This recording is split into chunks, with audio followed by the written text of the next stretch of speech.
Hi, my name is Dario Aspesi and I am a PhD student at the University of Guelph, Canada, and today I want to share with you my results about the rapid effects of testosterone and its metabolites on social recognition and aggression in male mice. So first of all, why social recognition? We can say that social behavior is a widespread phenomenon in different species, and it consists of a set of behavioral skills in which social recognition is very important because it is defined as the ability to recognize a previously investigated conspecific, and in this way can affect group living by altering bond formation, the hierarchical organization, and also the emission of other behaviors such as the aggressive one.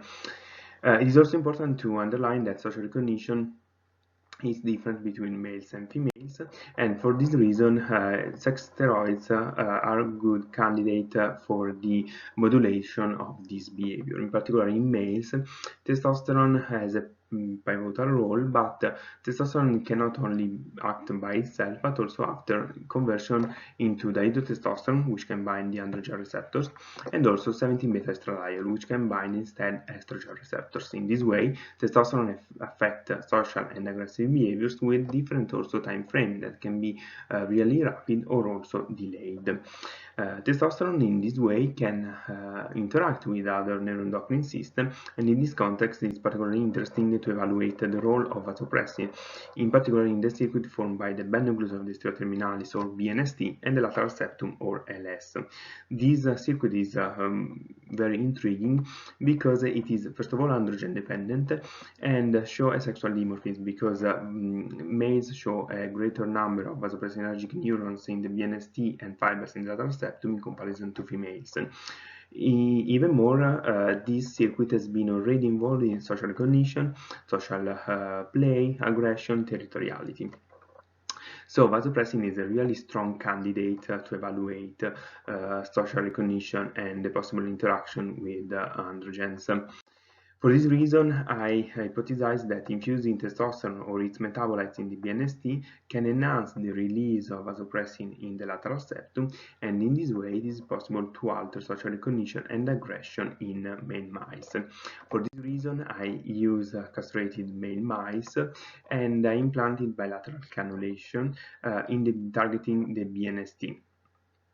After 10 or 15 days, I infuse testosterone or estradiol or DHT in the BNST of my mice, and I rapidly expose them to different behavioral patterns, including social recognition, object recognition, and resident intruder to assess aggression. So now I go one by one. Social recognition, first of all, I use what we call a difficult social recognition pattern consisting of two sample phases with two familiar mice and one test phase with one familiar mouse and one novel mouse instead of one of the two familiar mice that I used during the sample phase.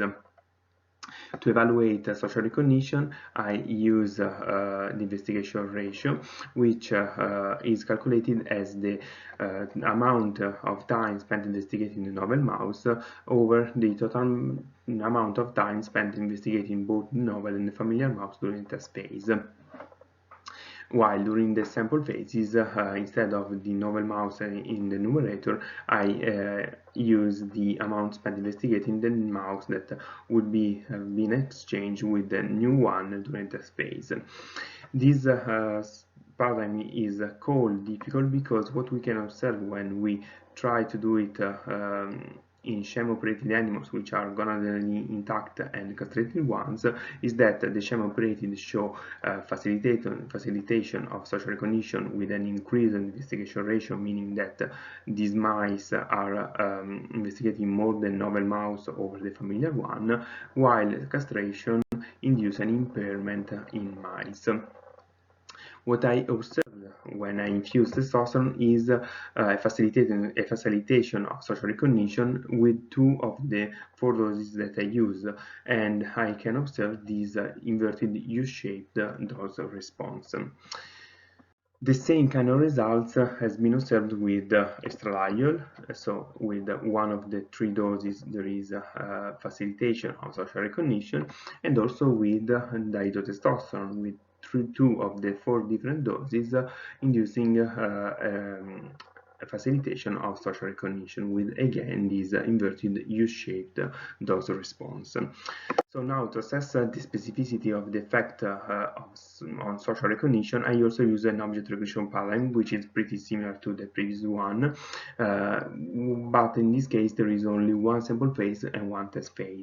I use again the investigation ratio, but it is important to underline that in this case it is called difficult because it is the castration that induce a facilitation of object recognition, while the chemocreated mice show an impairment.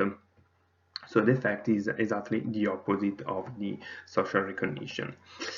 What I observed with testosterone is exactly the opposite of the previously shown results, with the two doses that were facilitating social recognition are now impairing object recognition, and the same kind of effects are observed with estradiol and also with dihydrotestosterone. So they all have the same kind of effects with social recognition and object recognition. But now about aggression, I use resident intruder paradigm to assess aggression at two different time points, 35 minutes but also after 2 hours, to both evaluate rapid and long-lasting effects. But since my animals didn't show any real overt aggression toward the intruder, I evaluate more the dominant and submassive behaviors. And what I observe is that with testosterone there is an increase of dominance score after 35 minutes, and it persists after 2 hours. With estradiol, this effect is related to 2 of the 3 doses, and all of them after 2 hours, while with dihydrotestosterone only one of them increased dominance score after 35 minutes, but after 2 hours none of them was able to increase the dominance score. So to understand the possible interaction with vasopressin, I also use immunohistochemistry to evaluate the fiber density in the lateral septum. And what I observe is that testosterone induces an increase of the density in the lateral septum after 35 minutes, which disappear after 2 hours. These are only key representation of the effects on after 35 minutes. The same kind of effects has been observed with estradiol, with an increase after 35 minutes and nothing after 2 hours. I'm now working on the effects of dihydrotestosterone, but I don't have the results to show you right now. So in conclusion, I can say that testosterone and its metabolites have rapid effects facilitating social recognition, impairing object recognition, enhancing dominance score, and these effects are possibly mediated by interaction with vasopressin. And these lead us to conclude that both androgen receptor and estrogen receptors are involved in these effects of steroids. With this, I want to conclude and thank you for your attention, and thanks also all the people in the Coleris lab. Thank you.